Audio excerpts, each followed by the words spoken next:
Yeah.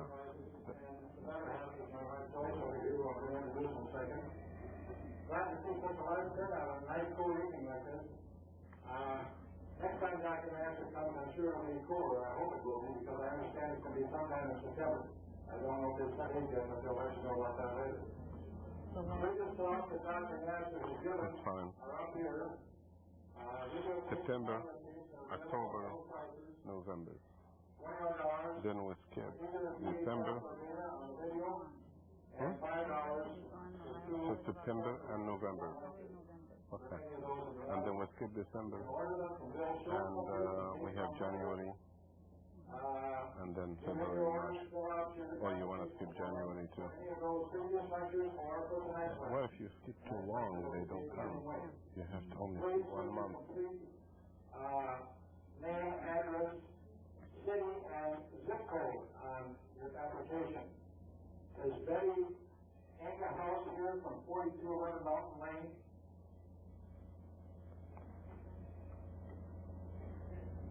I guess not. Betty didn't put the city on. So you don't know about that. And how about WR? Looks like WIERINGE at 6114 Overlook Drive in McFarland. Yeah, somebody know her too. Phone name, address, phone number, phone name, address, and zip code. Have you never heard that before? There are lots of you. Let me share a little bit then about the first time that I heard him. It was, I think, at the Red Carpet Inn down by the airport. And a friend asked me to attend this lecture. And I was utterly astounded because he took a very complicated subject of nutrition and health and disease and made it sound so very, very simple. He wasn't even in private practice yet then, and we had the privilege of attending a series lecture course that he taught in Menominee Falls, and we kept getting smarter and smarter and smarter. And then he opened up his own practice, and we were just really very fortunate to be among some of his first patients. It's one of the luckiest things that ever happened to us. Dr. Nasr came to the United States in the late 1960s, and by this time he was already a biochemist, a PhD in biochemistry, and an MD degree in environment. He did research in California, and then decided that he wanted to become an MD, so he went to the University of Guadalajara, right? In Mexico, because at that point in time the medical schools in the United States were so busy that you just were full. So after that, he was just a general practitioner. So then he did his medicine residency at West in Chicago, he did cardiology residency, and he has been learning and studying ever since. Even though I'm a med technician, I trained at University Hospital in Madison and worked with excellent physicians in the Milwaukee area. I have never met anyone who could hold a candle to Dr. Nasr medicine and his knowledge of how to keep our body healthy and so please give a warm welcome to Dr. Nasr. Thank you. Thanks a lot. Good evening. Let me hook that first here. We have quite a few new people here tonight, and that always creates a problem for me because this series of lecture, which is continuing for a long time, is intended to be probably the most complete course on nutrition you ever find in any library in the world. There is nothing will be more advanced than what I'm given here. And not only it's very advanced scientifically, it's also in a way that everybody can understand it. Last year we gave lectures on diseases, and then the beginning of this year, then I started for the first time give a lecture on the nutrients themselves. We lectured on vitamin E, We lectured on vitamin C, and we lecturing today on calcium and trace minerals, alfalfa, and hopefully probably next time we will be lecturing on protein and fibers and cancer of the colon, digestion and absorption. That will be in September. We just decided on that a few minutes ago. Probably we started that in September, we skip October, and then November we start group of diseases, and that probably will start with whatever comes that time, maybe cancer and immune diseases again, and then heart and so on, and that will take another year or year and a half, and then we go back and forth. To speak about nutrients, to the new people who are here,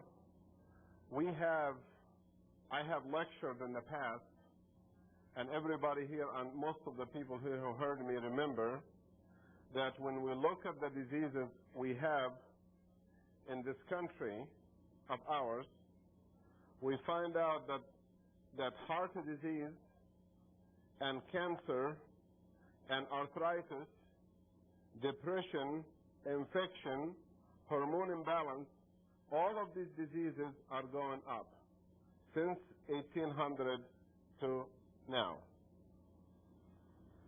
Some diseases did not go up as much, some diseases went down. However, in general, diseases are going up. Up what? Means the number of people die every year is increasing.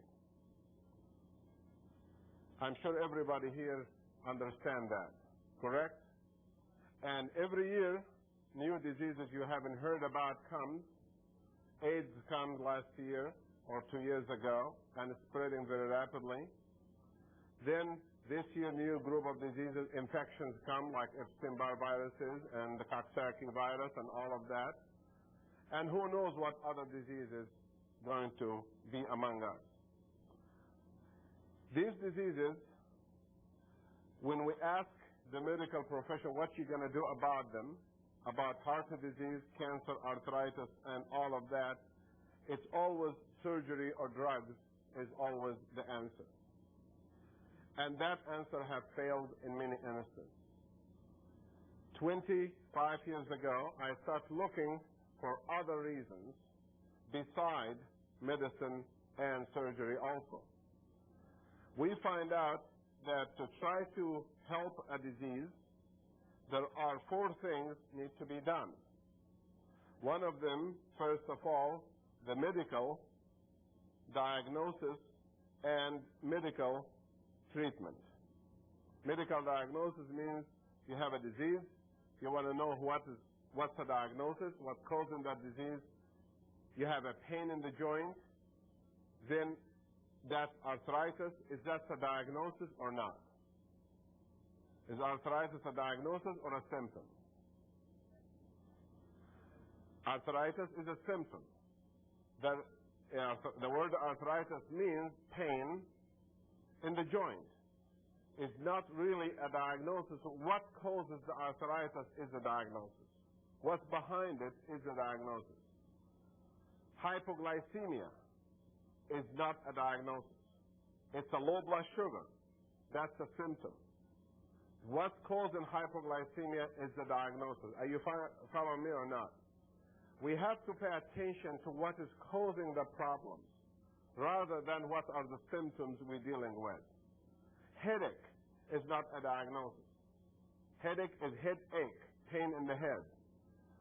The diagnosis behind it could be a sinus infection, carotid blockage, stroke, high blood pressure, whatever. That is the diagnosis. So when we get the medical diagnosis and treatment, I find out there are 3 different things help any disease. One is nutrition. The other is elimination of stress.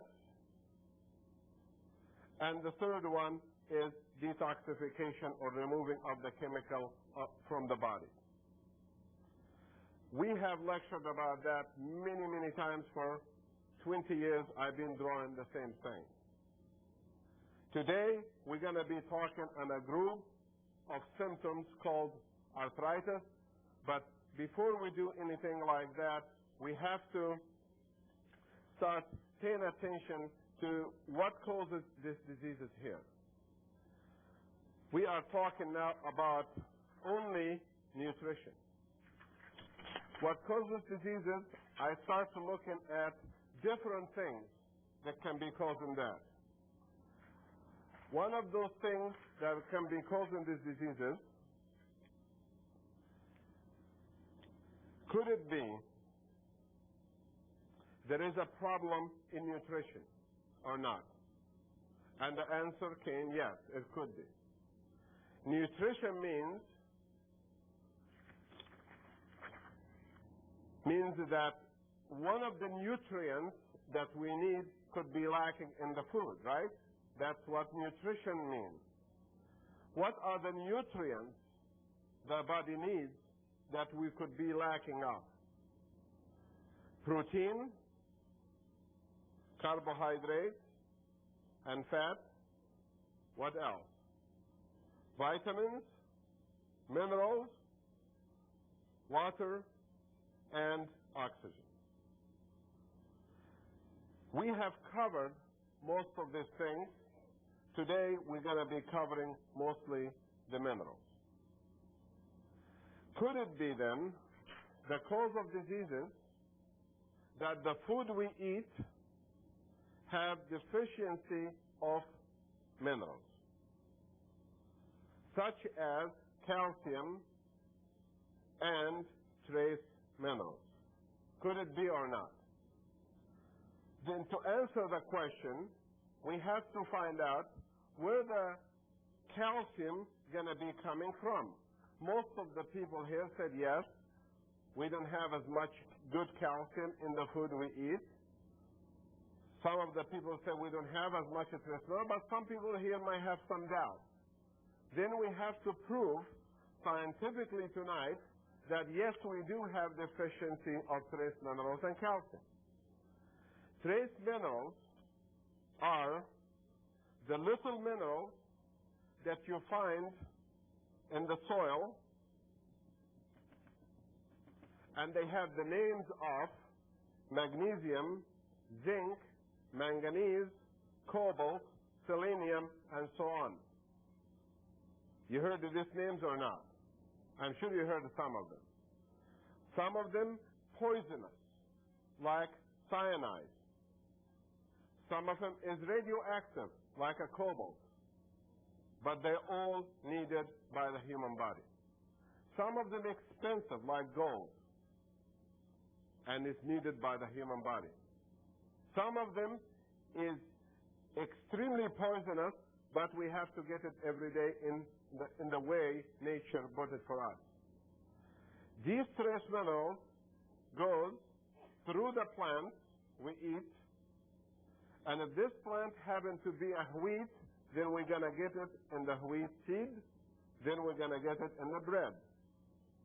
If this is rice, then we're going to get it in the rice. If this is orange, we're going to get it in the orange. If this is an apple, we're going to get it in the apple. But if the soil is deficient, we're not going to get it, correct? The Department of Agriculture of the United States of America published a report.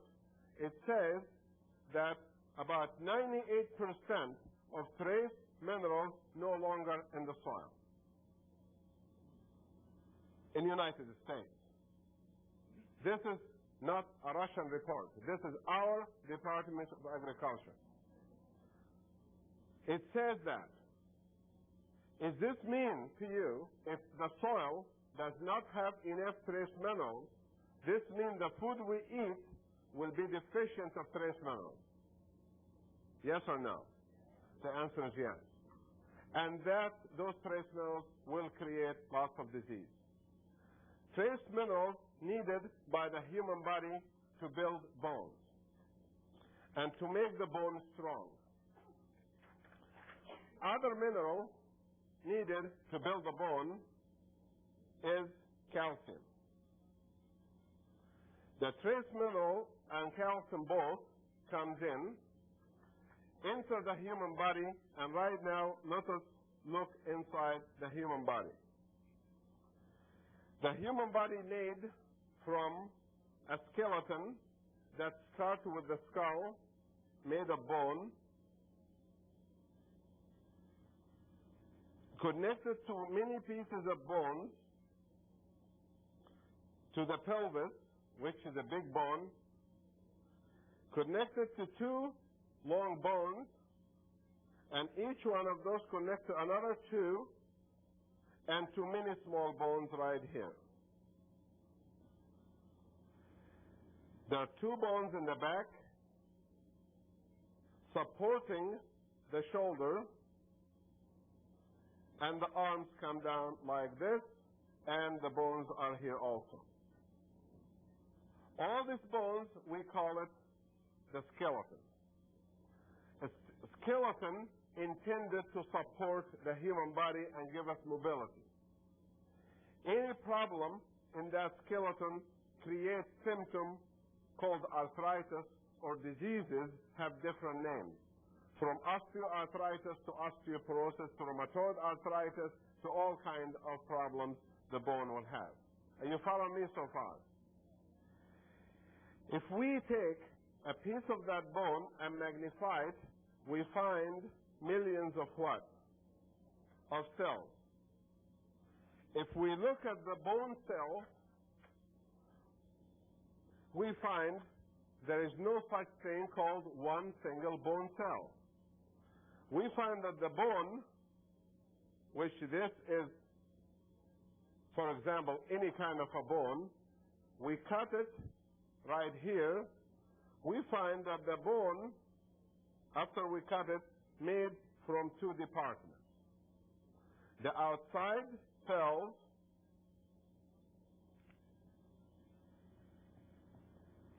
and the inside cells. You follow me so far or not? So we have two kinds of cells. The bone cell and the marrow cell inside the bone. Are you following me so far? The bone cell needs what from outside, so the body can build a nice bone cell. Needs proper nutrition. Needs what? Protein and carbohydrate and fat, vitamins, water, and minerals. Correct? It needs all of that, especially what? The minerals. And the minerals are divided to two groups. Are what? The trace mineral and the calcium. Both together will build what we call what? The bone cell. The bone cell is very hard bone. It's intended to make the bone very, very tough. Inside the bone marrow, we find another group of cells called the bone marrow cells. Those group of cells, they're not one kind. There is the one that looks red, the other one that looks white, the third one looks like little plates, and three different kinds of cells: red blood cells, white blood cells, and platelets.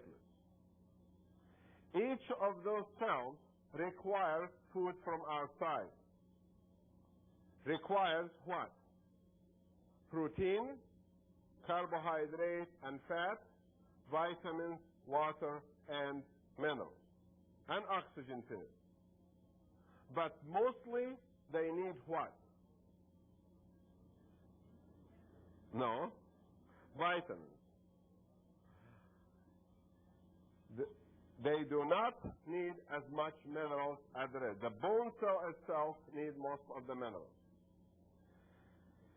If you look at this in front of you, we go to the human body right here, we find the bone is right here, and how does the mineral come to the body? Let us take a trip outside of the body and see what is the best sources of calcium. The main source of calcium for us are vegetables, fruits, and some of us will drink milk or eat cheese, and also bread have lots of calcium. Do you understand that? Do we have to have milk to get calcium? No. Do we have to have cheese to get calcium? No. But if the person feel like he want to drink milk, it has good source of calcium. It's a very good source of calcium. Let us look at the milk, the calcium inside the plant and inside the milk. The calcium, it looks like this. Two pieces of calcium connected to each other like that.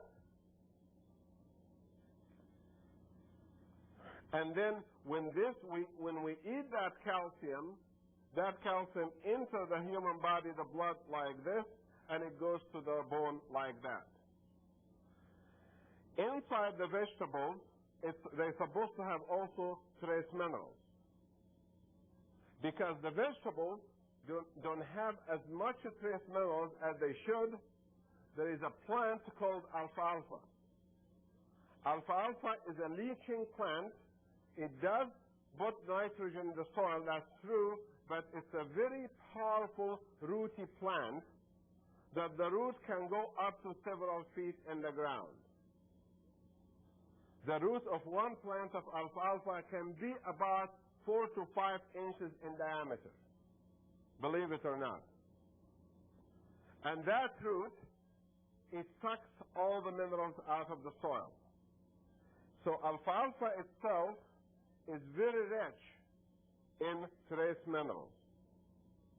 As a matter of fact, 20 tablets of alfalfa, if they are grown in organically fertilized soil, in a good soil, will have in it protein, carbohydrates, and fat, vitamins, and minerals. So one plant will have almost 90% of the nutrients we need, called alfalfa. No wonder horses like it, because it does have quite a bit of protein in it. 20 tablets of alfalfa have as much protein as a glass of milk or more.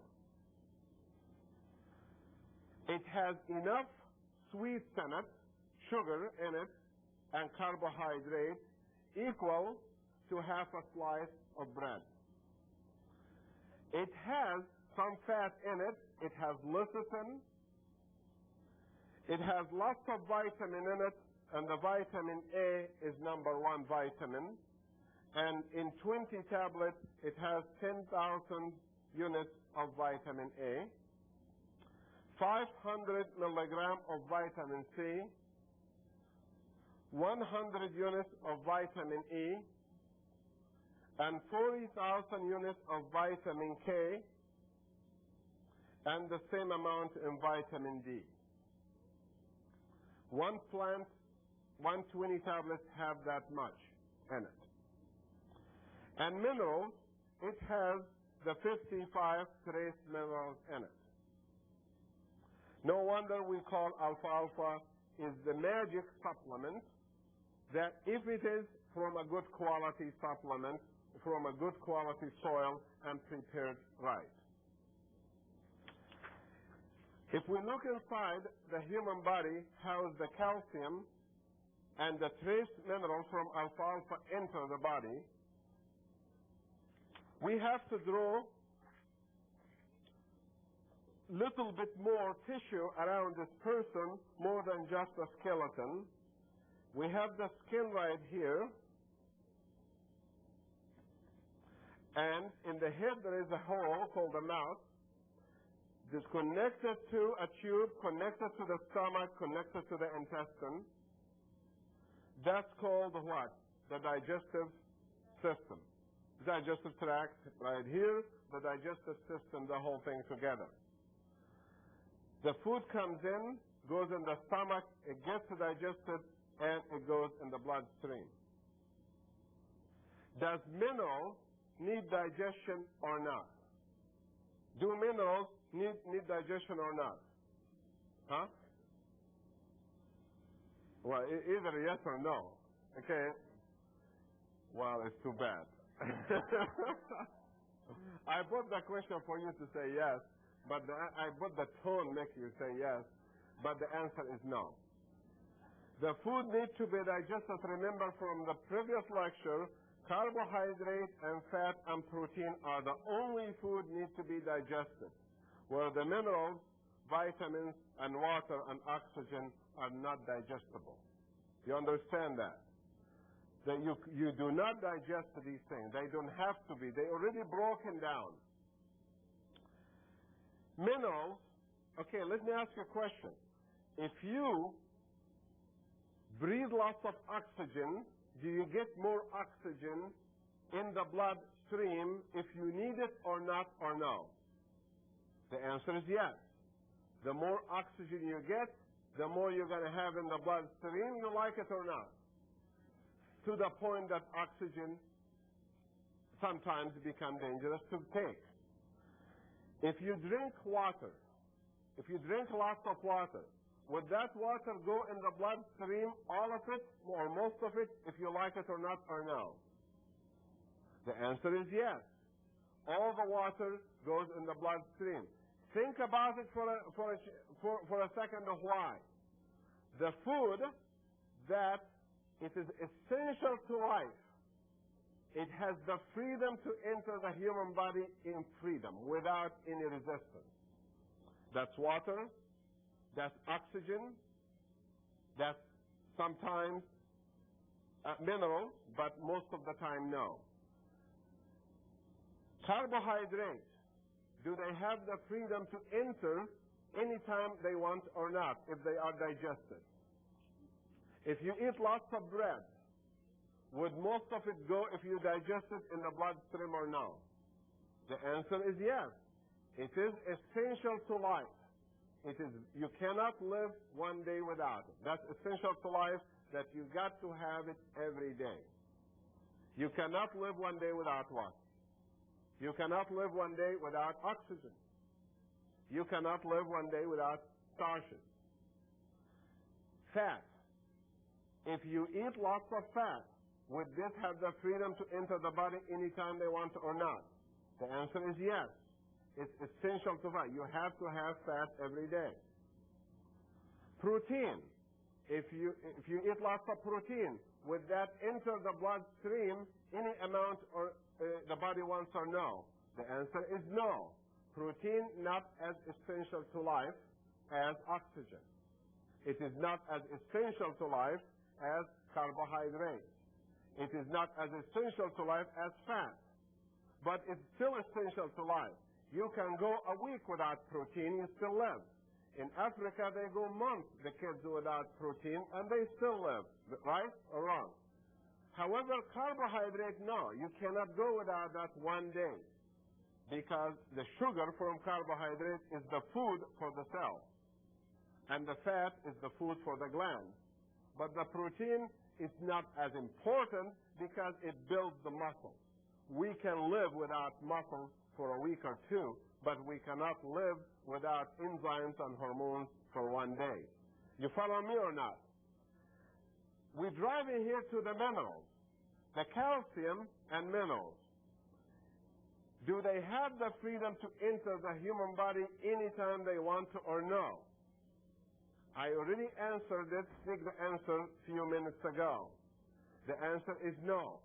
Why minerals cannot enter anytime they want to?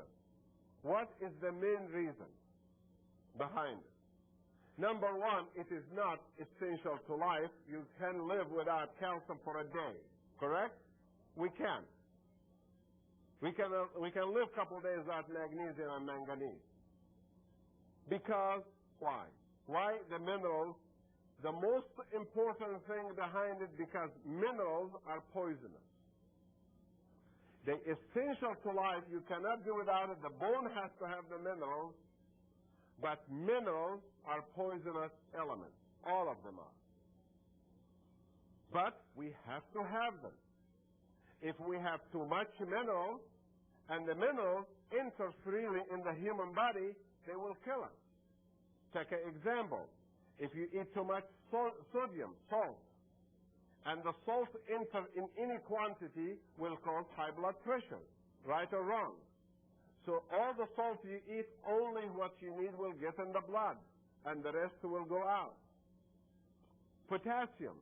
If all the potassium you eat will enter the blood, will poison the heart. So only the potassium you need will enter. If you notice from the lecture, I am taking the other side first. If we get too much, then we're going to be talking if we have too little. If you take too much calcium, then only the amount of calcium the body needs will get in, and the rest will pass through the intestine. This is called the feedback system of the human body. Why the body doing that to the mineral? And is not doing it to the oxygen? And is not doing it to the water? Why is that? Huh? Because minerals can be toxic to the body in higher quantity. Have you ever seen a sodium? Sodium is, you know what sodium is, right? Have you ever seen a sodium by itself? Have you ever seen a sodium by itself in the laboratory? What happens if you get a sodium element and put it in water? Huh? It explodes, correct? You've seen that in the experiments in physics in high school. We had it in Egypt, you must have it here in high school too. Potassium. If you get a potassium alone, I'm not talking about potassium chloride, just the potassium alone, and throw it in the air, what happens to it? It explodes, and you have fireworks. And if you take phosphorus alone and put it in the air, then you have another firework, different color. Then if you take in magnesium, manganese, zinc, and all of them alone and put them in the air, then you have all the color you want. And that's exactly what they do. They take them all together, combine them, put them with gasoline, kerosene inside, so the oxygen doesn't bother them, and blow them in the air. Once they explode, they get with the oxygen, each one starts burning its own way, and the bigger it is, the more flame we have. We call that the firework. But nature, when you look at the salt mine, you find sodium, but it doesn't burn. That's called sodium chloride. If we see potassium in banana, it's potassium chloride. If we see calcium, it's calcium something, calcium carbonate, calcium gluconate, calcium something. You follow me or not? Cyanide, even worse than the other. At least sodium, if you eat it, it will burn you, if you have that. But cyanide, if it is by itself, it will do what? Will kill us, especially if it's in Tylenol. Then it will kill lots more people. Cyanide is a poisonous element. However, when you analyze the soil, God put cyanide in the soil, and when you put your hand in the soil, it doesn't poison you. Because it is potassium cyanide in different forms. As a matter of fact, vitamin B12 made of cyanide. So how wonderful, the plant will pick up the cyanide, which is poison, and the cobalt, which is poison, and put it together and make a vitamin for us. This is called the wonderful biochemistry, organic chemistry of life. And if you don't understand chemistry, then you don't understand anything about nutrition. These things, they go in the blood, they enter the bloodstream to go to the bone. Because if you have too much of it, it's bad for us. What happens if we have too little of them? Which one will be worse? If we have too much or too little, you think? From the lecture, you assume that I'm going to say too little. It's true. Too little. Surprise, right? You got me right. Okay. Because if you have a deficiency of calcium, then you have many diseases and you die. If you have too much calcium, you have a stone and you go to the doctor and he gets rid of it. If you have a little bit deficiency of zinc, you have a hypoglycemia and cancer of the pancreas and schizophrenia and you commit suicide. If you have too much zinc, then you might have another kidney stone or something. In reality, whenever you have too much, you know it right away. You have pain from it. When you have too little, you don't know it until it's too late. Do you understand the difference here or not? Why is that? Because nature never had deficiency of minerals. Never intended to have deficiency until man made it deficient. If you go travel right now to any forest, dig in the soil, you're going to find every trace mineral God created in that forest in the United States. But in the farmland, it's not there. Why is that? Let us take that plant again we had a few minutes ago. Because if the plant takes the trace mineral out of the soil and man comes and eats it, or animals come and eat that plant and go to the bathroom, make sewer, and the sewer added back to the soil, or the animal dies and goes back to the soil, we have a cycle, right? Continuing. We did have a cycle since Adam and Eve, until union carbide came to existence. And this company, they came and told the farmers, you don't have to add this filthy material to the soil. You can add nitrogen, phosphate, and potassium only, NPK, with couple trace minerals, and that's all we need. Did they do that or no? Chemical fertilizers start coming more and more, and the farmer liked it because every time he adds the nitrogen, the plant looks greener. Well, because chlorophyll is made of nitrogen, and the more nitrogen you're going to have, the greener the plant is going to be.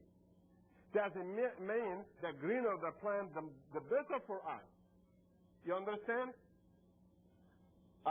Carrot is not green, and it's still better, it's good for us for something.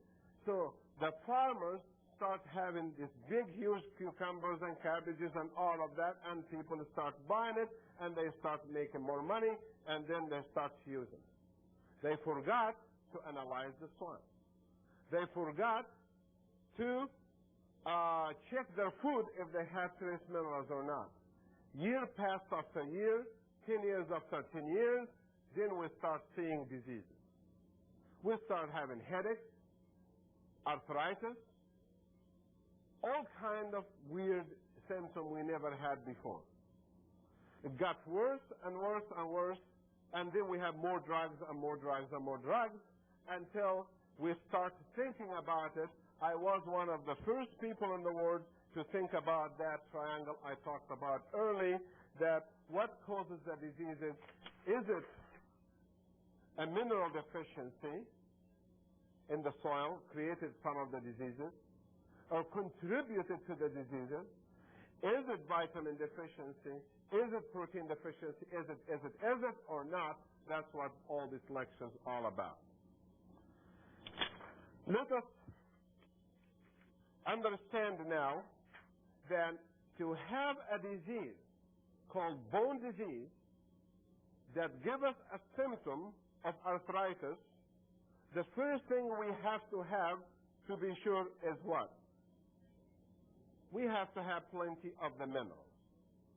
Correct? That's number one. Let us take a trip inside the human body with calcium and trace minerals and see how it works. And that trip, you're going to be so surprised what goes on, because one mineral can create a big disaster. One mineral deficiency can create a big disaster in the human body up to death. And you will see that right now. The most complicated subject in internal medicine is endocrinology. That's understanding the glands and how they work. And that's how you're going to learn right now endocrinology in 10 minutes. Okay, now, we have a bone we have to build, correct? We have to build a bone. You understand that so far, correct? I hope so. And then, outside right here is your mouth, comes to the stomach, to the intestine, and here comes what? The calcium and other minerals. And they sit right here in the bowel. Do they get digested or not? They don't get digested. They already digested. All minerals are digested. Let me ask you, can man make a mineral? No. You can't. Man cannot make a mineral until we cannot make a calcium. With all the technology we have, we cannot make a calcium. We cannot make sodium. We cannot make one molecule of potassium. And the only mineral we were able to make out of uranium, the other minerals we made, created a big disaster called the nuclear bomb. And that mineral we created, what's the name of it? Huh? Plutonium, exactly. We created a mineral from uranium, which God created uranium too. Half-life of uranium is not that long. We created a mineral that it doesn't have almost a half-life. It does, but we'll be gone by that time. Means that we cannot stop it from, we created a monster full of radiation. We don't know how to convert it back to a normal atom. It's already been done, and that's the beginning of the end unless we control it. And that's why we have to be 100%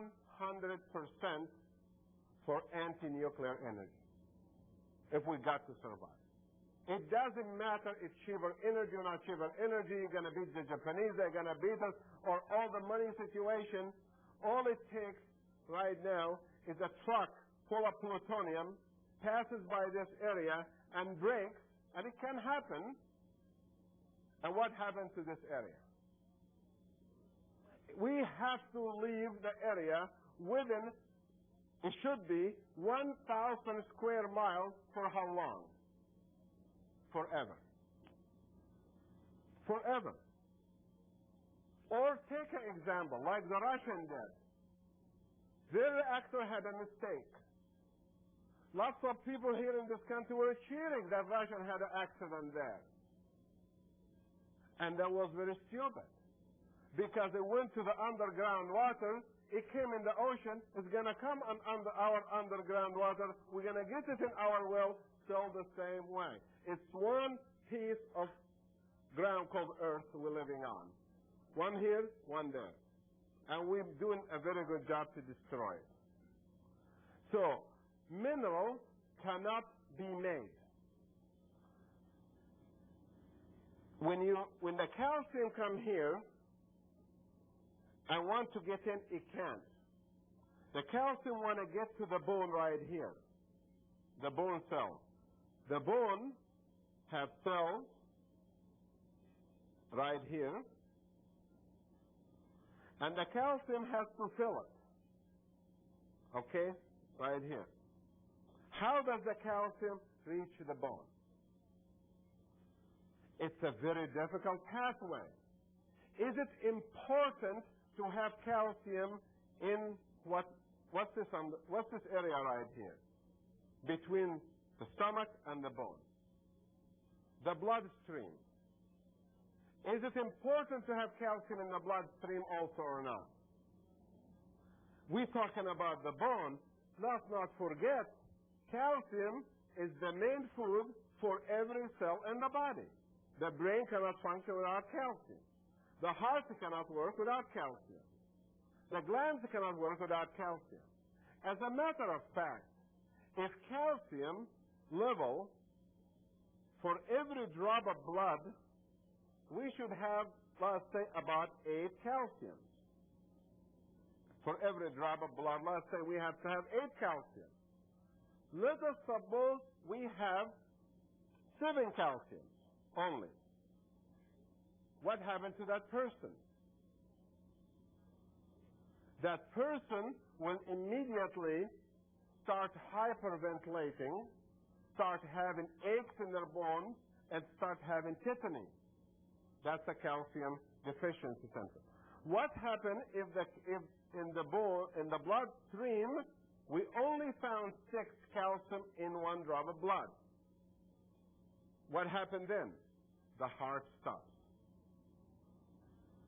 Only 1 missing will do that. You see how serious it is to have a mineral deficiency. The same thing applies to potassium and sodium and all of the others. Just a little bit lack of sodium, and you cannot think. Little bit lack of potassium, and your muscle is shut, and your heart can stop. Because minerals are so important to the body,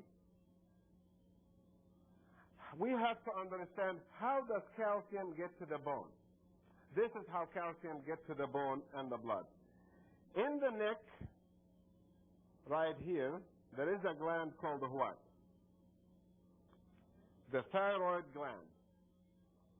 In the back of the thyroid gland, there are 4 glands called what? The parathyroid gland. Is this amazing? Thyroid and parathyroid.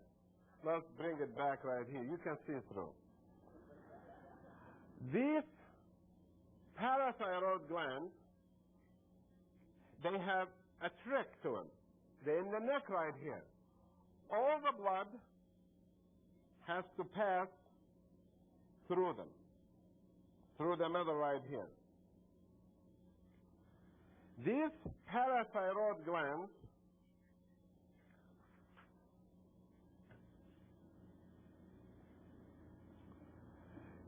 and the blood is passing by them. Their main job is what? They have a guy sitting right here. He has long hands with fingers called Mr. PTH, parathyroid hormone. His job is to count how many what? Calcium in a drop of blood. And if he found 8, he said, good, go through. What happened if he found 10? What would he do? I am going the opposite now, and then I'm going to go back to 6. So you understand and sticks in your head forever. Once they feel there is too much calcium in the bloodstream, is that bad or not? Too much calcium is not dangerous to the heart, is not dangerous to the brain, it's not dangerous really to any organ, but it can precipitate in areas and cause blockages and all of that. That's not nice. Then the parathyroid hormone, Mr. PTH, he has a telephone. He called this thing right here called the what? Well, let me make it a little bit, all right, kidney shape. Okay, the kidney. Inside the kidney, the blood comes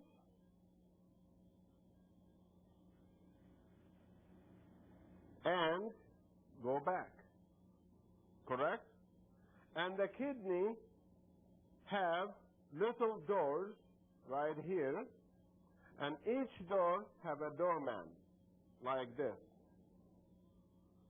Their job is what? Those doormen. to get rid of any chemical the body does not want, or any nutrient the body does not want, or any water the body does not want. You follow me? This is their job. Do they work automatically? No. They connected with telephone wires all over the body. And they receive a telephone call from the parathyroid hormone to tell him, I just counted 10 calcium right here, and we have to get rid of how many? 2. Then Mr. Guy right here in the kidney, he opened the door and let calcium go out where? In the urine to the bladder outside. And the count till what? 8. What happened if he all of a sudden found out that the count is 6? There is a deficiency, correct? What would he do? He will sound alarm in 4 different directions. He will send alarm to the kidney to tell them what? Close the door, don't let any calcium out. Number 2, inside right here in the bowel, there is another guy sitting right here, big fat guy like this. His name is vitamin D. Vitamin D came with the calcium, but vitamin D, like all vitamins, can go in the body most of the time freely. Vitamin D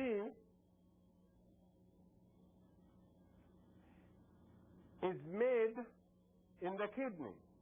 The vitamin D you just ate right here is made of 3 parts: the head and the body and the legs and the hands, but they're not connected together. The kidney will take the vitamin D, which coming from the food, which is not a vitamin D yet, and convert the vitamin D, send that vitamin D to the skin, where the sunlight will put them together, and we have the vitamin D, which was not alive, will be converted to a live vitamin D. You follow me or not?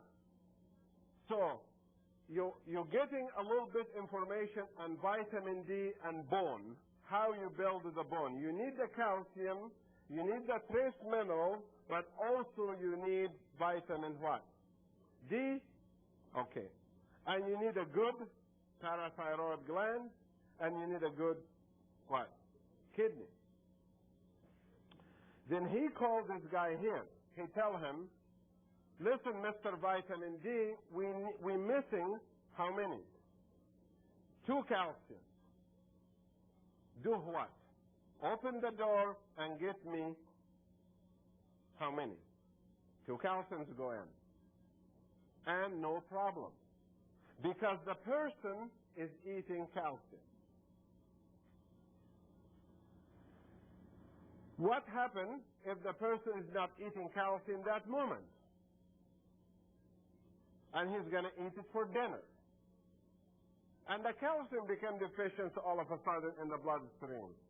Then he will call where? The bone. Until the bone release how many? 2 calciums. And the bone is missing 2 calcium. So the bone tells this guy here, remember dinner time when he eats calcium, send me 2. And then the 2 will come in here. The 2 calcium coming in have to enter the bone. Calcium have a difficulty entering the bloodstream.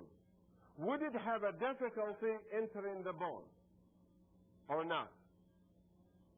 Just think about it. Yes, it does. Why is that?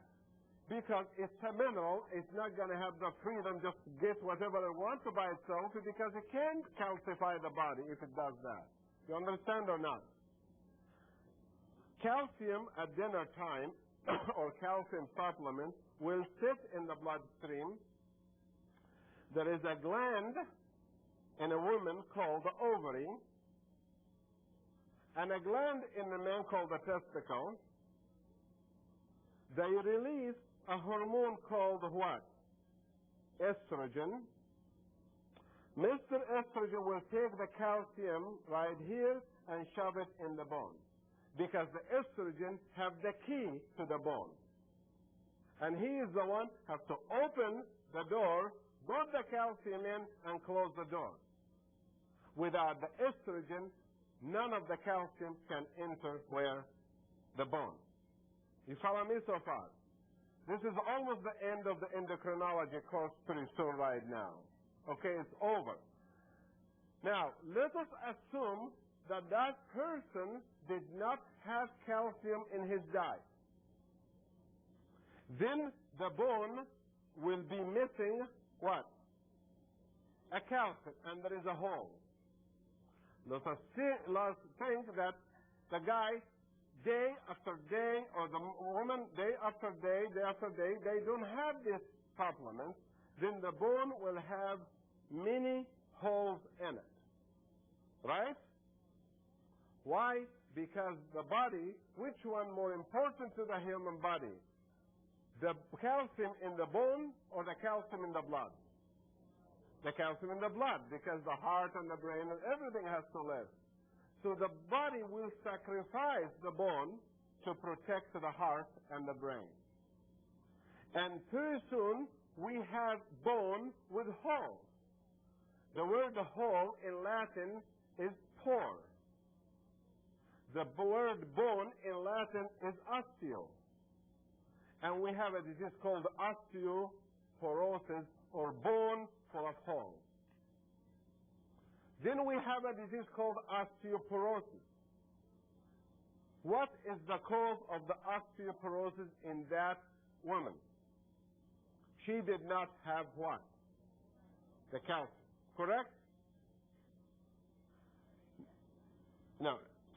I'm glad you're smart. You know, I was coming to that. I was preparing for another question. Well, just forget that you said it and I asked you that question. Okay. The other thing is, she could be taking the calcium, but having no estrogen, the calcium will not enter the bone. So a person who takes lots of calcium can still have osteoporosis because it goes in and out without estrogen. How about this? What happens if she has estrogen and she's taking calcium, but she has a vitamin D deficiency? She still will have what? The same problem. What happens if she had a thyroid surgery and they removed by mistake the parathyroid? She still have osteoporosis. What happens if she has kidney problems? She still have osteoporosis. What are the symptoms of osteoporosis then will be? Let us look at the skeletal again. If I find it, it's someplace around here.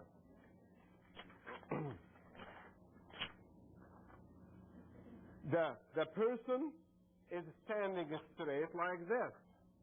And all of a sudden, the vertebra that connects to the head, that it looks like this, start missing what? Calcium. And that person keep walking, banging. What happened to these things? They break, and pretty soon they start looking like this. And the person will start having what? Curvature. And many times, the only symptom they will have is generalized aches and pain.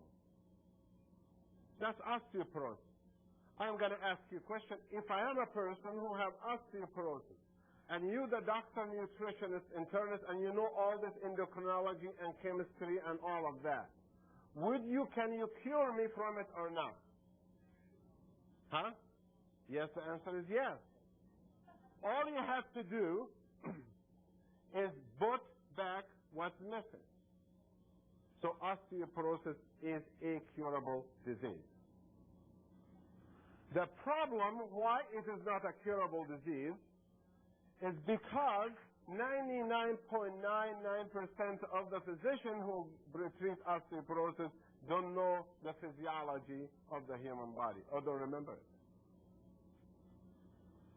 I was fortunate because I had finished my PhD before medicine, and I was teaching in medical school, and if you try to teach medical students something, you better know what you're doing because they make fun of you.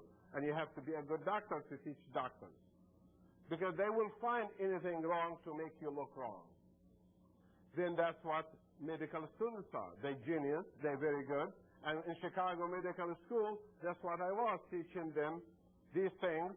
And then I never was wrong with them because I always spend at least 3 hours reviewing everything before I give them 20-minute lecture. They didn't know that. They think I knew it all. So anyway, that is the problem. Can osteoporosis be corrected? The answer is yes. All it takes, common sense. Calcium in food or supplements, enough alfalfa with tracer and vitamin what? D, good kidney function, which most of us have, good parathyroid function, which most of us have, and bones that it needs it, which you can see that, we can see that in the X-ray. Can blood tests tell us a person have osteoporosis or not? No, the answer, it has to be no, because you know the blood always has to have the normal calcium, otherwise you're dead. You can't live with low calcium. I'm going to keep going back and forth so you think. This is not the problem. The problem, the lecture should stop right here, but it doesn't, because we have another problem. The bone, which is supposed to support the body, it also makes other things. What does it make? Makes cells, they look red, called red blood cells. Make cells, they look white, called white blood cells. Make cells that look like little plates, we call them platelets. And each one of those have a function, correct? And let us see what a deficiency of calcium or estrogen or vitamin D can create inside a human body. Because if you have too many holes, you're not going to have too many red blood cells. You're not going to have too many white blood cells. You're not going to have too many platelets. What is the function of the red blood cell? What does the red blood cell do? It carries oxygen in the body. So give me a symptom of somebody who you're talking to, look pale and tired all the time. What's the name of the disease? Anemia. And if you're the doctor, and I am a patient, and I tell you, I look pale, I have anemia, what is normally you tell me to take? You take iron. Do I need iron or not? No. Right now. We're talking about now. What do I need for calcium? That's another mistake we do in medicine. That when we have anemia, we always think about one thing. It doesn't work like that in the human body. Human body is a miracle body. Every trace mineral, every mineral contributes to every cell. And the best way to stay safe is to have everything inside. You follow me? You cannot say, I'm taking vitamins. You're going to have to say, I'm taking all the vitamins. You cannot say, I'm taking vitamin C. You have to say, I'm taking all the vitamins with vitamin C. You can't say, I'm taking calcium. You have to say, I'm taking all the, what? Minerals. That is the lesson you should learn from, because what making our center different and with a lot more success than Mayo Clinic itself, it is not a miracle. It is the knowledge of medicine being applied, right? And anybody comes in, we run analysis in the blood and the bone and this and this and this and this. We do about 3-4 days worth of work, and most of people say, why he's doing all of that? What he's doing all of that? Because the problem you come for may be a headache, but the answer could be zinc deficiency or magnesium or something else. You follow me or no? That's how the human body works. And if you listen to nature, always you find the answer. And if you don't listen to nature, you're going to always get lost. This is what doctors have done. A patient comes in with anemia, give him B complex or iron, but he's not responding. How many of you had anemia and you took the iron and the B, you still get tired? Lots of us, especially women who have lots of periods or have lots of children or bleeding. You know very well how long it takes you to recover. And the problem because the diet and the supplements was not well balanced. Let us leave the red blood cell alone, because at least when you have anemia, you know it. You don't look red. So you look pale, so everybody knows you have anemia, and you take your supplements. Fine.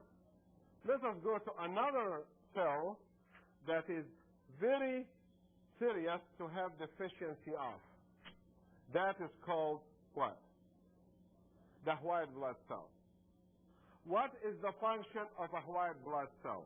Let me tell you this. Here we go back to the bone. We find the bone right here. Here is one.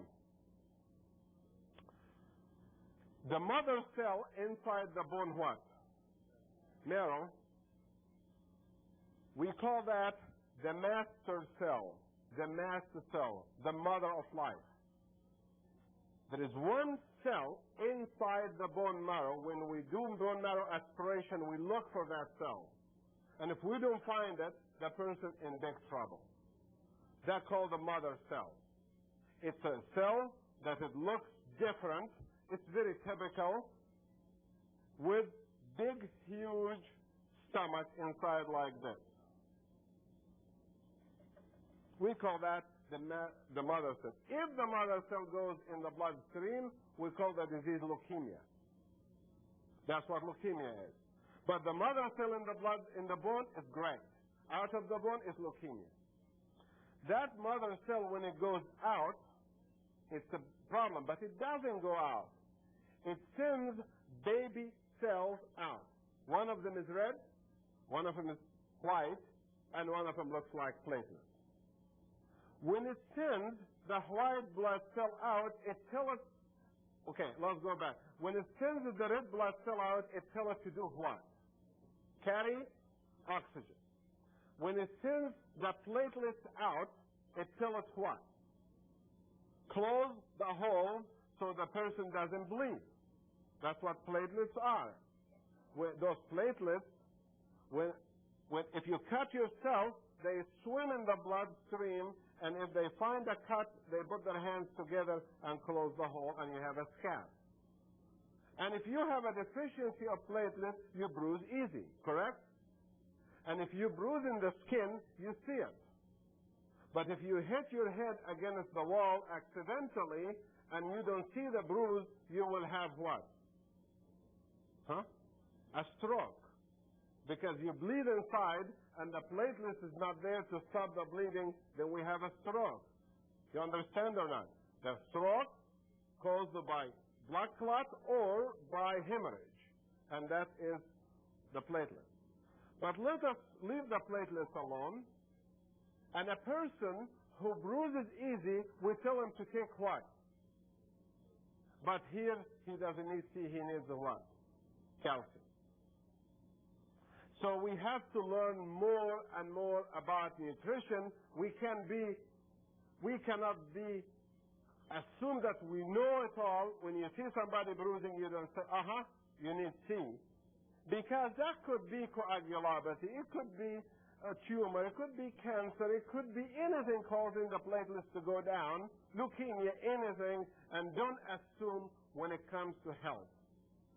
As a matter of fact, when it comes to your health, when you see something wrong, assume the very worst.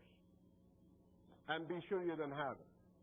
rather than assume there's nothing and wait like a bomb to explode. You follow me? Especially if you go to a physician and you say, I'm bruising, he says, don't worry about it. You should worry about it because you don't have an answer. You don't have a diagnosis. It's true you hit yourself. But the problem is not hitting yourself. You always hit yourself for clumsy all your life, but you were not bruising when you were younger. How are you bruising when you're older? Something is wrong. You follow me or no? The same thing with aches in the joints or pain. You have that, then the doctor says it's arthritis. Well, you have to know what's causing it, because if you don't know the root of the problem, then the problem is not going to go away. It's going to get what? It's going to get worse. The other cell called what? White blood cell. White blood cell, when the mother cell sends it to the bloodstream, it tells it to do what? To fight. Okay, don't say the word infection yet. It tells it to fight. Fight what? Anything strange. It does not belong to you. This means if that cell sees my cell inside your bloodstream, it has to fight it. Correct or no? If that cell sees a germ walking in the bloodstream like this, what does it do? It has to attack and fight. If it sees a virus looks like this, it has to attack and fight. If it sees another cell looks like this,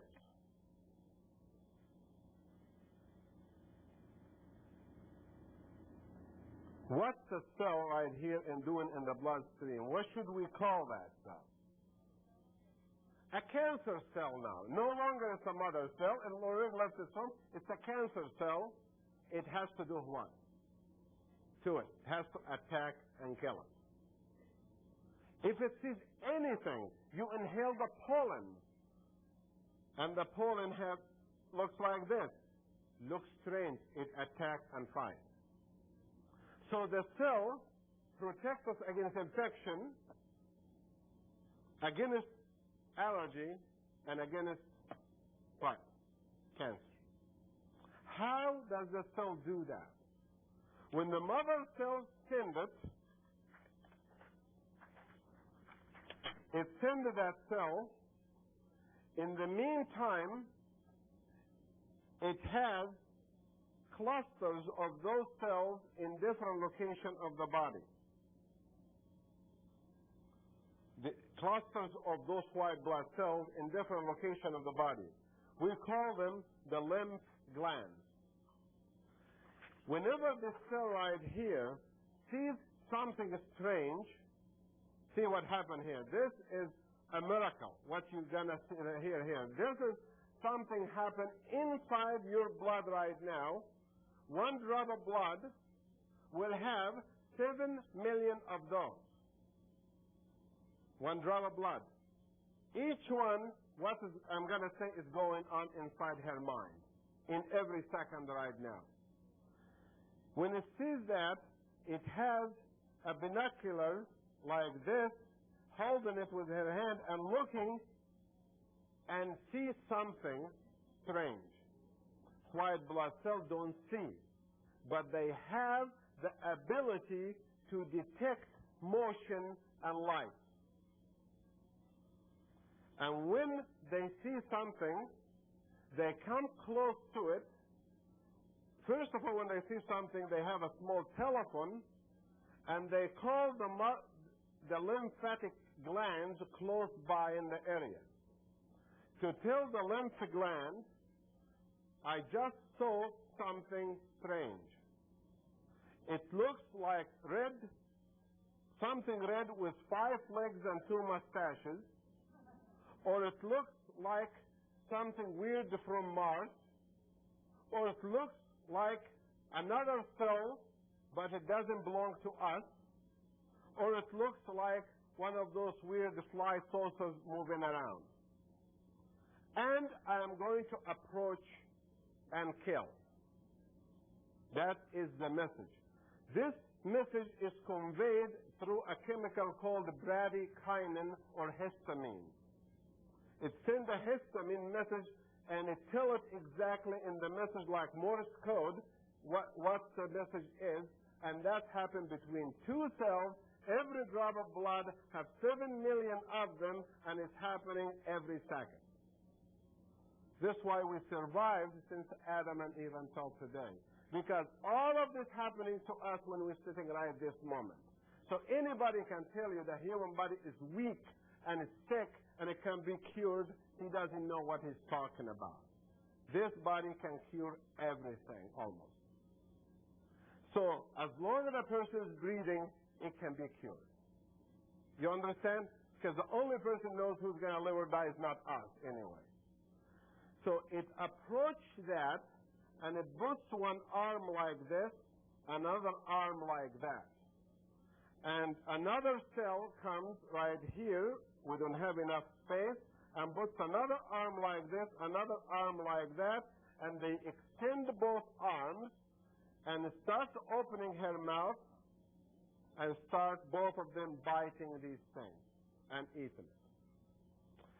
They have it now in their stomach, and they keep it there, and they move with it. Now the white blood cell converted to a pus cell. That's what pus is. Pus, the yellow thing secretion you see, is dead white cell with a germ inside her stomach. That's why it comes out with it. And it looks for a place to go to hide, to go out. Every cell can kill 8 bacteria, 20 viruses, and it takes about 8 of those cells to kill one cancer cell. And they do it very efficiently. You follow me? Now, this is called the good immune system, the white blood cells. What happens if we have lack of white blood cells?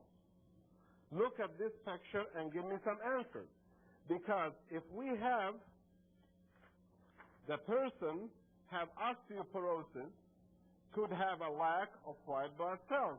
And in our patient we check in these days, we have a very sophisticated lab test that we can check the good white blood cells in the bloodstream, and we find 70% of the people have low white blood cells whenever they have a problem. What problem this lady or that man could have, besides osteoporosis? Infections, right? So somebody comes in with lots of infections, sore throat. What would you tell them? Take what? Usually, vitamin C. But that person needs more calcium. So if you have a child who's taking vitamin C and still have an infection, it could be lack of D, lack of calcium, lack of other minerals.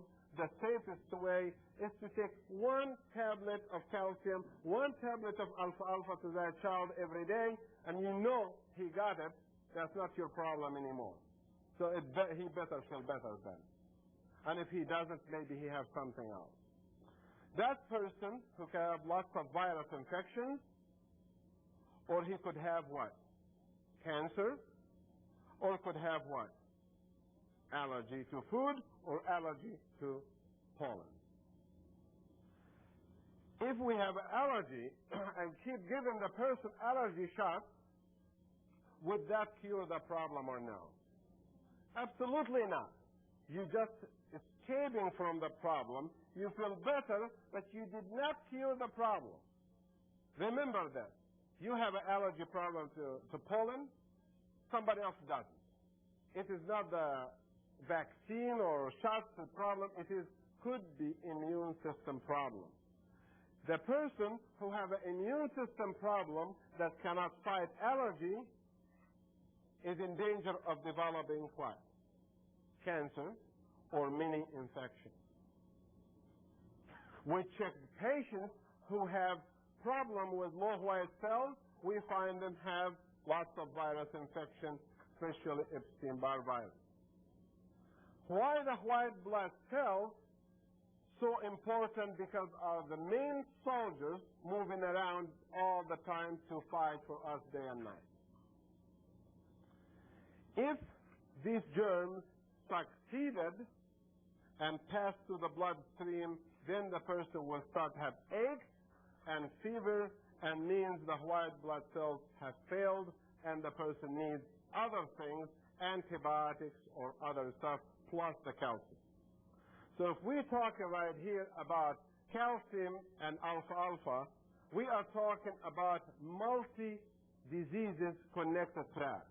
One is anemia, others is infections, third is allergy, cancer, bleeding, and disease called osteoporosis. If a person have osteoporosis, its weakness where? In the bone. Let me show you another bone. This is a bone right here with holes in it. That person have osteoporosis. And this another bone above it, let's say this is the elbow, and that have also holes as osteoporosis. What can we do for that person then? The person should be able to take all the supplements, especially what? Calcium and alfalfa. The bone is a very hard surface. When two joints connect to each other, and in the human body, we have how many joints? 200, about 210. And if the bones are so hard, every time two hard surfaces hit each other, they make noise. You can imagine if you have 200 joints hitting each other and you're walking 10 o'clock at night, 12 o'clock, and they're going to the bathroom, everybody's awake. So there's got to be some other things that God has to do for us so we don't wake up everybody. Those days, imagine you wake up the dinosaurs when you walk, you finish. So he put a layer of something right here called what? Cartilage. And in the immune system lecture, we went through that very well, and you can get the videotape and you will listen to it. That, if this bone touch each other, this cartilage will go, and then we have spurs forming right here and growth of bones. We call the disease what? Osteoarthritis. Osteo means what? Bone, and arthritis means what? Pain in the joint. So pain in the joint and the bone called osteoarthritis. Holes in the bone alone called osteoporosis. If this bone starts doing that, then the disease called osteoarthritis, and you have all kinds of pain. How we diagnose osteoarthritis? By x-rays. How would we diagnose osteoporosis? By bone scans and special x-rays. And there are all kinds of arthritic conditions. We don't have time to cover them all. So to make a final review to the lecture, having diseases associated with the bone, such as allergy, think with me about the disease we talked about, cancer, infections, what else? Anemia, I don't have the picture in front of you, so you have to review what we have talking about. What else?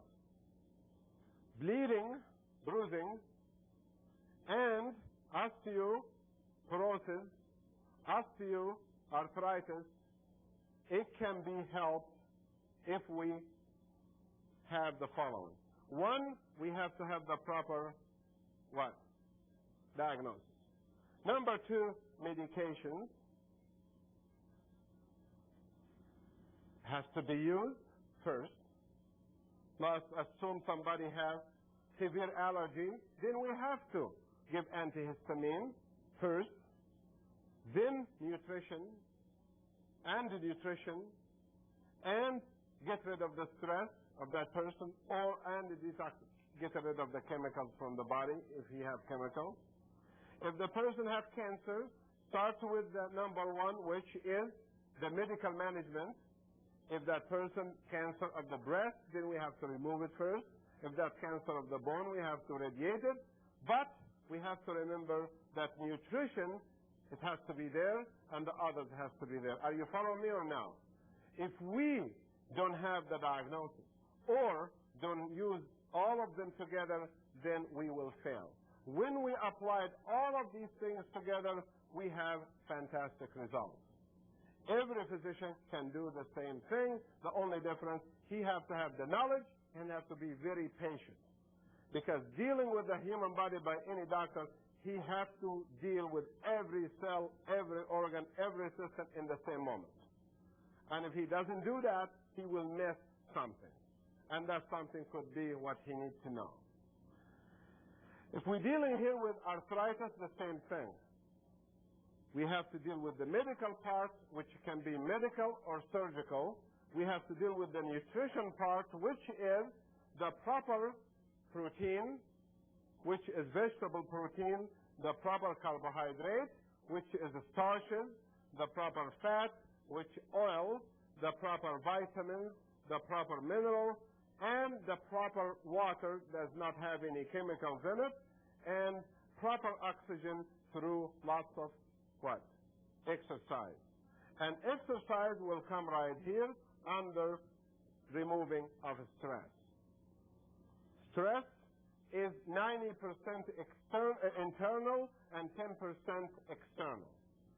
90% of your stress is inside your body and 10% from other people. So you cannot escape and try to blame others for you being upset. You're upset because your body itself is not healthy. This doesn't mean we shouldn't get upset. We all get upset, but why you should be upset every second? Something must be wrong with you. The environment around you contributes to problems. If you have the wrong person with you, eventually you have so much aggravation to existing conditions that then you have lots of stress. To get rid of stress, exercise is important. Sleep, diet, meditation, vacations, all kinds of things to get rid of stress, and you have to learn that through biofeedback. Detoxification, that's another problem we have found. I'm going to bring that piece of bone back and look at what we have found in our medical center. We have found another problem. That problem is the person, he takes chemicals in the food that looks like this.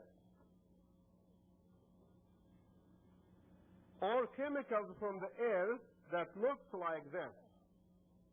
Does this look like calcium or not?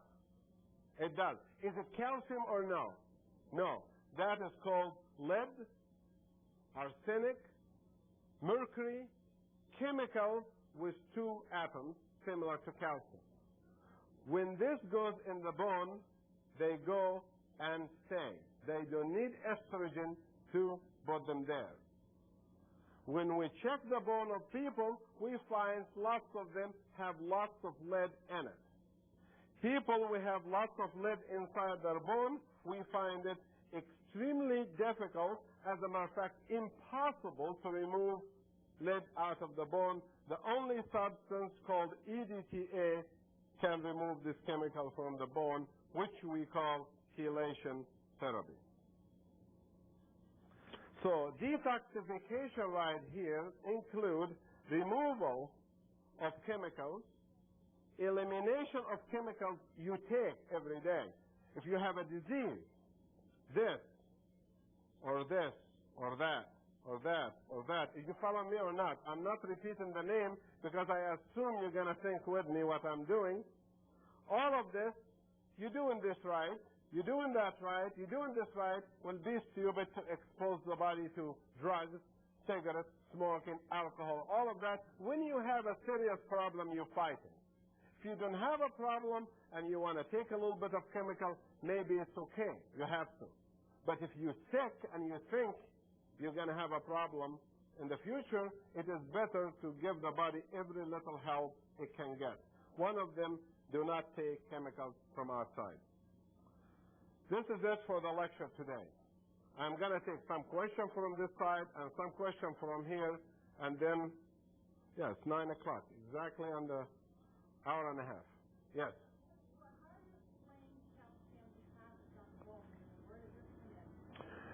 The bone will always develop deposit if it gets injured. If the cartilage is not there, then they hit each other, you have a deposit. If you have a sport injury or a car accident and you hit your neck, you always will have arthritis, osteoarthritis developing. You cannot escape from that. If you have a car accident that you hit your bones hit each other so hard, the cartilage gets peeled and the bone hit each other so hard that they have tiny fractures and the spurs start growing there. There is the only way to get rid of those spurs is, number one, you can get rid of them by exercise. You can get rid of them by chelation. EDTA might remove some of those. You get rid of them by surgery if they are pinching a nerve. That's how the spurs forms. Yes?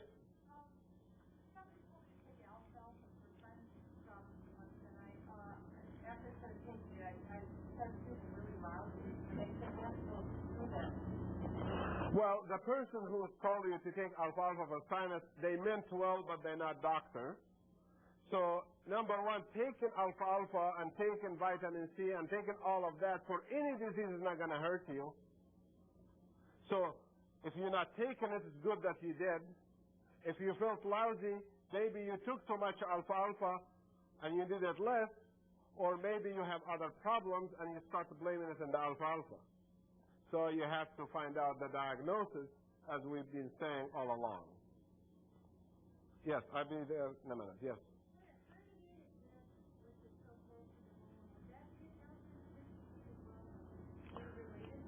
Will be deficiency?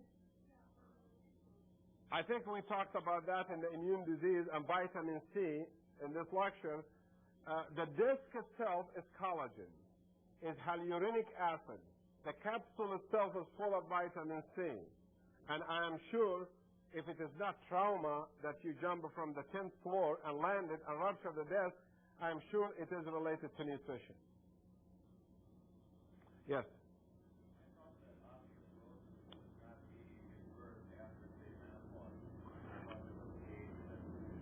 I have approximately 7,000 patients. 3,000 of them had osteoporosis.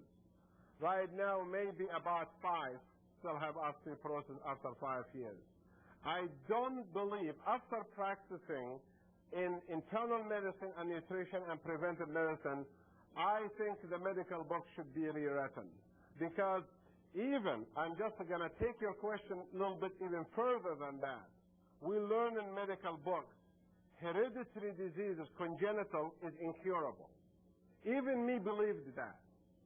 Until we start seeing very large doses of vitamin reverse some of the congenital hereditary problem. We thought because they don't have the chromosome, they had it forever. They reversed some of the learning disability, came back, some of the tremors went away, and so I think you have to look at things more of, if something can be done, it should be done. And to play safe, let us give that person the benefit of the doubt, and let us not call it quit until the person is dead. Yes? Calcium formation in the breast, which is a sign of cancer of the breast, is caused by the inflammation the cancer cell is causing in the breast, and the fight between the white blood cells and the cancer cells, and the white blood cell end up by dying in the spot. They couldn't go anyplace else, and they get calcified.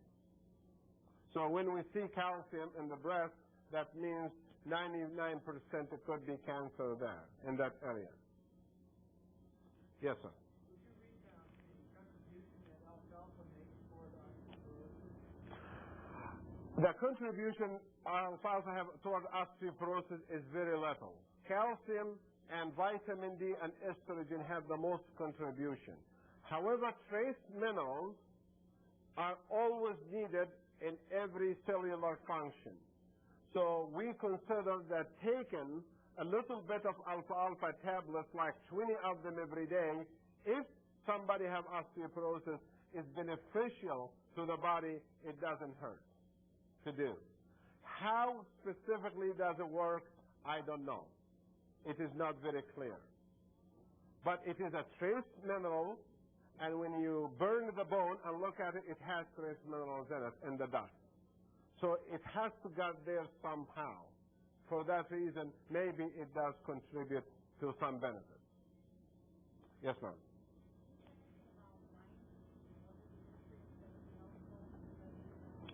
Well, I think Lyme disease and other diseases, they're not related to us directly. We should preserve it to other time. I'm going to write 2 telephone numbers for questions that we cannot answer.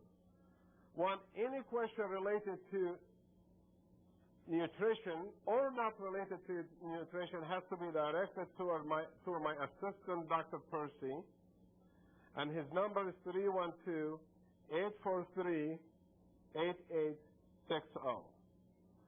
If he cannot answer or you prefer not to talk to him, then my number is 312-356-9009 in the medical center.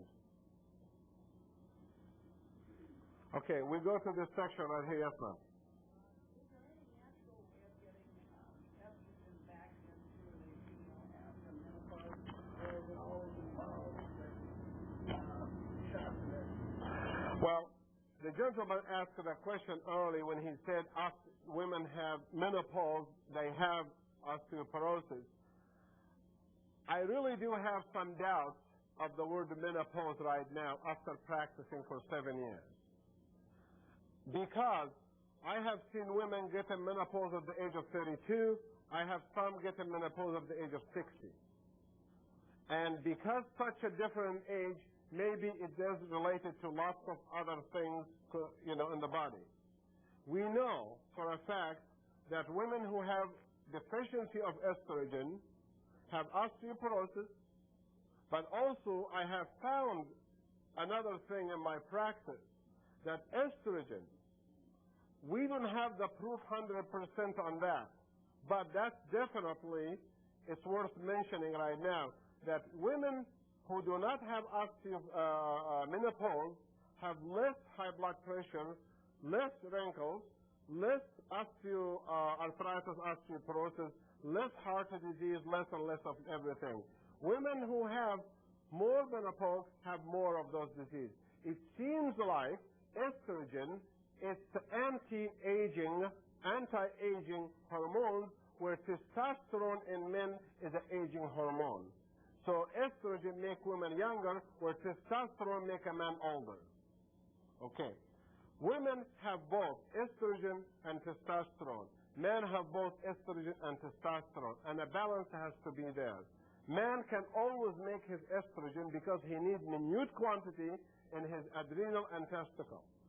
Women has to make it in the ovary mostly and little bit in the adrenal. There is no other gland in the body can make it. When the ovary is died, there is no other way except to replace it. I have about approximately 3,000 women taken estrogen for 5 years. None have cancer. None develop blood clots from the estrogen itself.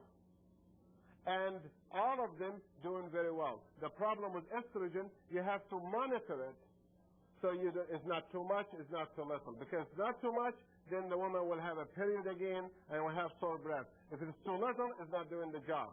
So we have to do blood tests to check the estrogen level to be sure it is maintained right once a year.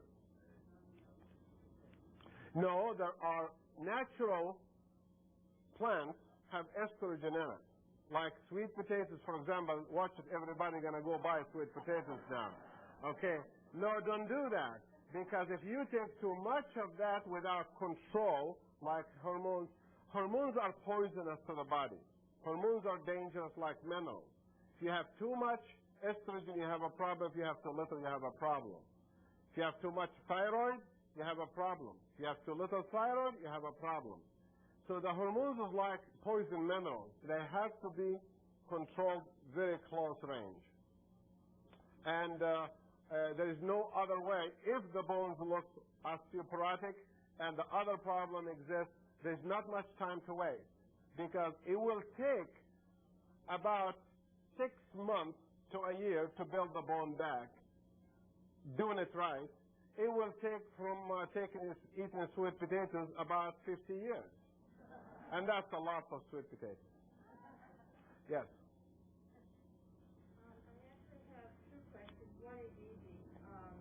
The water around here is high in lime, so I wondered, have you really considered the water supply as a source of calcium here? Water is never a source of calcium. And the calcium in water is not the right calcium to drink. Because, we have one more, that's good. If you look at calcium, that was the easy one? Okay, I don't think so. I make it difficult for you. When you look at the calcium coming out of the cow or the breast of the mother or any place, this is the breast right here. It's a cow. Okay. The calcium looks like this. When it comes in the milk, it's still like this. Okay? That calcium called ionized calcium, it can go in the stomach and the intestine and get absorbed. When you sterilize the milk by heating it, these molecules of calcium get connected with each other and make polymerized calcium, long chains of calcium. That is difficult to absorb, it's difficult to digest, and they stick, and they cause deposits, and they cause problems. Okay? So that is what you see in the hardening of the water. Hardened water. It's similar things to that. But that's not the right calcium to take. The right calcium to take is the calcium in the milk or in vegetables. And the water that it has lots of calcium in it, most likely hardened water also have other dangerous minerals in it, a radioactive substance, and I will advise everybody to get a water filter system, and Shackley, I believe they came out with a very good water filter system, and you should have one of that in your house, and then this way you have good water to drink with and cook with and all of that. But if you have that kind of filter, you have to use that water for everything except taking a shower. You don't have to do that. What's the other question? The other question is the relationship between calcium and the trace minerals, whether you have to have a certain proportion of one to the other. They don't. They don't have to have certain proportion. The people who wrote nutrition books, that 90% of the nutrition books I have read are wrong. 90% are wrong. That includes the best. The top of the line by PhDs. 90% of the information are wrong.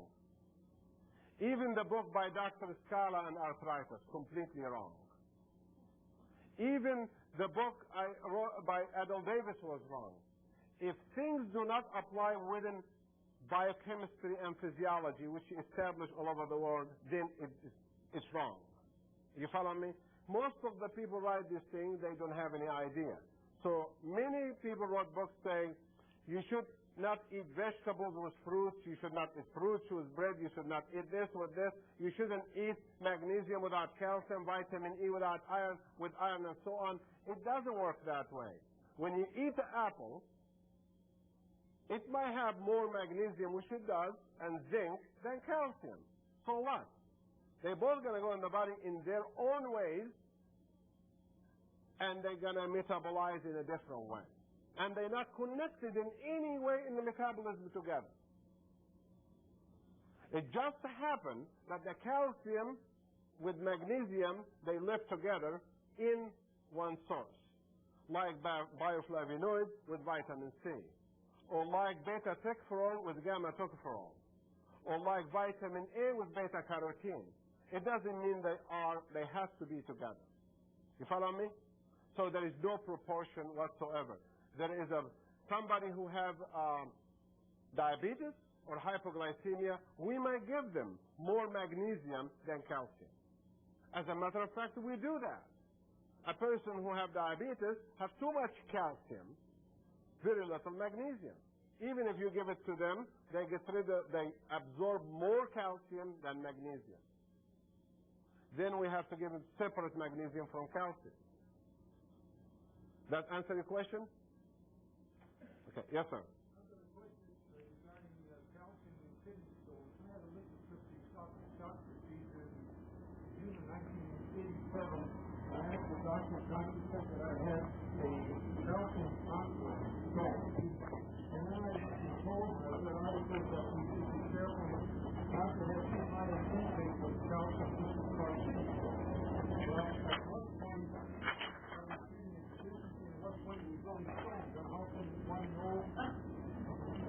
Okay, let's go back to this picture right here.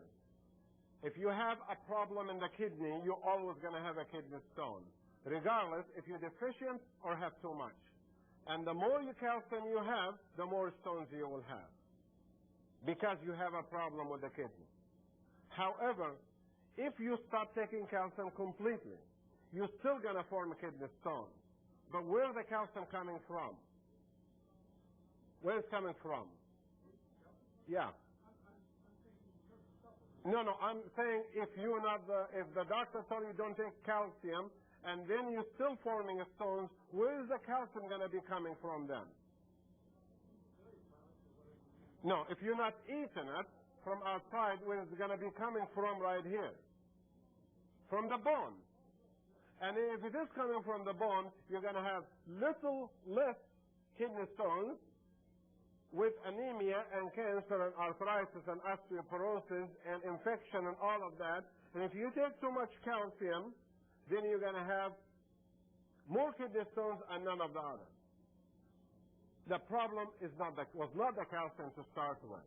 The problem is the kidney had infection. You probably get dehydrated easy. You probably have poor circulation to that kidney. You probably have maybe a prostate problem caused it. Something have caused it, but it was not diet related. It was something else. And the people who say avoid nutrients to try to help a disease, they cause more problems to that person. I don't believe in that. As a matter of fact, you will develop another kidney stone in 2 or 3 years more if you take calcium or not. And the best way to avoid it is drinking lots of water, be sure that the kidney is functioning properly, taking proportionate vitamin C and all the other supplements to keep the pH of the urine around 5.5 to 6. That's the best way. But if you have problem like prostate and this and that, you will have another stone. Okay, yes. She have what? A gland in the back here of the neck.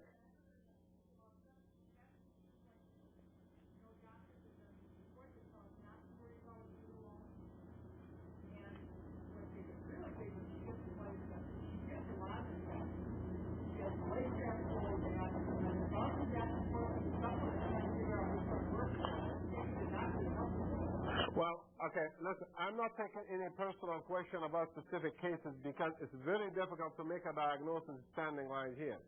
But because you already asked the question, let me answer it. Number one, she does not have a diagnosis. She has lymph glands swollen in the neck. There is no diagnosis yet. So the diagnosis has to be established by a biopsy of those glands, by a scan, gallium scan, whatever scan should be done. The immune system has to be checked. But to stay safe, all the supplements should be taken, and the medical treatment should be established for her, that antibiotics plus the nutrients and everything else. But number one is the diagnosis. Well, you can bring her over, or you can take her to Children's Hospital, or you can take her to Mayo Clinic. Anybody else on this side? Yes, in the back.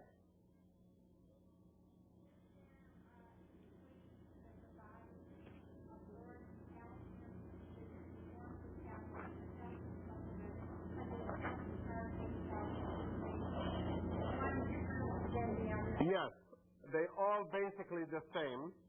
Calcium carbonate, calcium gluconate, all the calciums are basically the same, the calcium compound, but the more organic kind, like calcium gluconate, is better than calcium carbonate. But the calcium carbonate in milk is just as good as the calcium gluconate in vegetables. The problem when you take calcium carbonate in high doses, sometimes it creates so much heat in the stomach that it can precipitate maybe ulcers. Where calcium gluconate doesn't do that. So calcium gluconate is better. Yes, last question. Yes, ma'am. Lupus, is that a form of in the arthritis family? Lupus is immune disease, like rheumatoid arthritis and cancer, that the white blood cells, rather than fighting strange cells, they turn around and they fight the body itself. Whatever cell they look at, good cell, they attack it. When they attack the skin, we call it skin lupus. When they attack the kidney, we call it kidney lupus. And we have fairly good results with lupus, but we don't have any good results with all the rheumatoid arthritis and multiple sclerosis and lupus, all the autoimmune disease group, we don't understand why they're that way. But in general, when you follow the whole principle, these people do better, but they're not cured, like osteoarthritis and osteoporosis and other diseases. Connective tissue disease is all names for immune disease when your immune system turning against you. And that's very dangerous. And that's why we're having difficulty with it. Thank you very much, and you have a good night. Nasr will cover our need for fiber, including its role in preventing colon cancer, and he will also cover